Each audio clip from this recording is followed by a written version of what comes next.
questions about this made the lesson so much more powerful than ever before. So let's take a final look at the question formulation technique and its universal relevance across disciplines, grade levels, subject areas, and communities. So the research confirms the importance of student questioning. John Hattie talks about self-questioning as a metacognitive strategy, that students formulating their own questions prove to be one of the most effective metacognitive strategies. Engaging in pre-lesson self-questioning improves students' rate of learning by nearly 50%.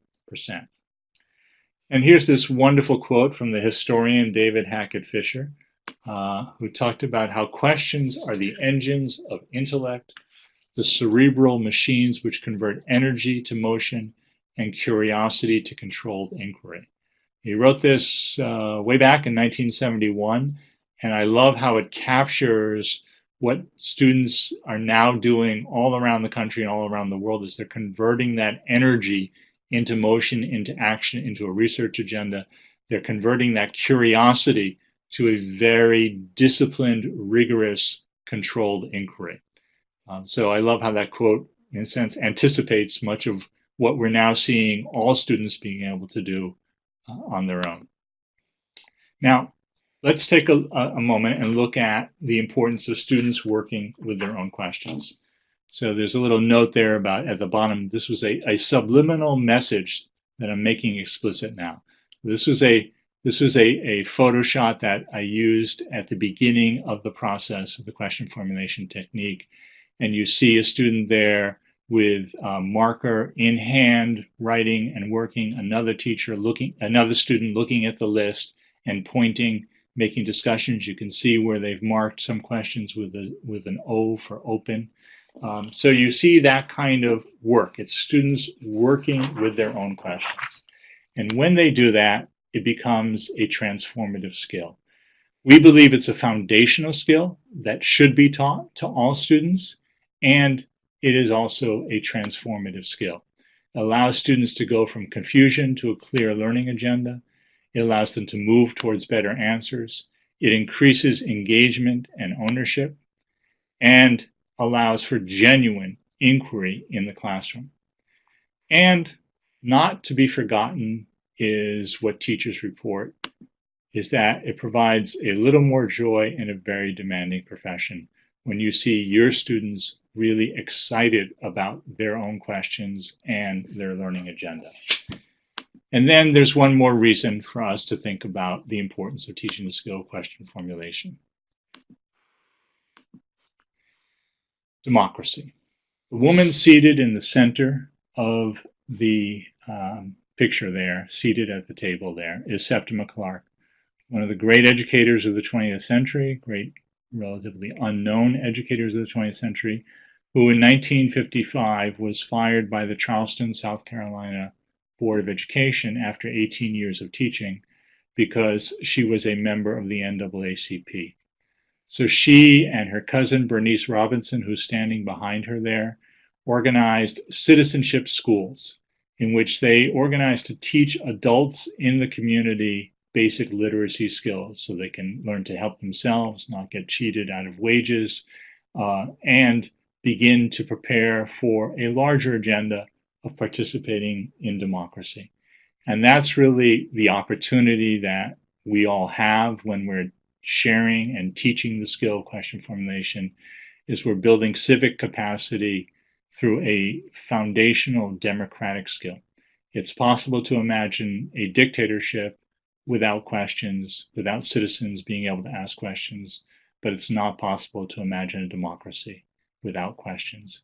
And so we are delighted to share the question formulation technique, delighted the opportunity we've had to work with Teaching with Primary Sources at the Library of Congress, with our partners at C3 and the Social Studies Framework, to be working with teachers and educators in all areas to help build this fundamental learning skill, this fundamental thinking skill, a fundamental life skill, and a fundamental democratic skill. So thank you all very much, and I look forward to our discussion. Keep in mind Septima Clark's words, we need to be taught to study rather than to believe, to inquire rather than to affirm. And I want to thank Josh Beer and his class at the Goshen-Lemster Cooperative School in New Hampshire. You can see an educational leadership article that has more about his work and teachers in other parts of the country. And you can access the full video that was previewed here.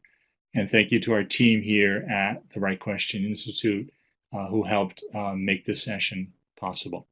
And as I mentioned earlier, there are more resources available on the question formulation technique at rightquestion.org. So I look forward to your questions and the discussion. Fantastic, Dan. This is Cheryl again. I've been harvesting questions. And the first one has to do with how teachers manage the time that this technique might take. Okay, this is that's a common question and a concern. The very first time that you use the question formulation technique, it is something where you actually are having the students discuss the rules, think about them, discuss advantages and disadvantages. So if you give them you can do this in 35, 40 minutes, you can do this in a class, in one class hour, depending on how much time you want to give them doing work in small groups.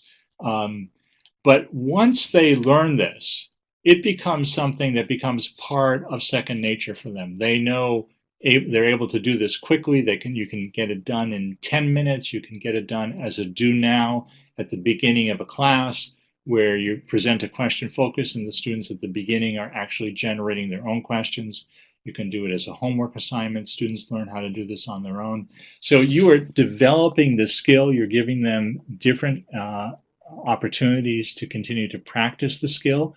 And like any skill, it's something that you get better at the more you practice, and you can do it more quickly. So yes, there's a commitment the very first time you do it, but then you modify it so that you don't have full discussions of all the different aspects of the process, and they just get to work on asking their questions, changing them, prioritizing, and planning on next steps, what they're going to do. Thank you. That's a really helpful answer. Along the same lines, somebody asked how she can meet her goals when the students are forming the questions. What are your experiences around that, please? Right. Well, that's also very important to address, which is we weren't able to fully get into this here, but when you design the question focus, you're designing it with the content that you need to teach in mind. When you are designing the prioritization instructions, you're doing it with the teaching and learning goals that you have in mind, including the specific things the students will be doing. So that's why if you think about the teachers chose a question focus that was related to what they needed to teach, what needed to be covered. When they chose their prioritization instructions, it was based on what do they now want students after they've done this thinking about this topic, what do we want them to be zeroing in on, to be prioritizing, so that when they move into the next steps, it's going to be connected to what I'm teaching and learning. So it's not disconnected from that, it's actually shaped by what you need to teach.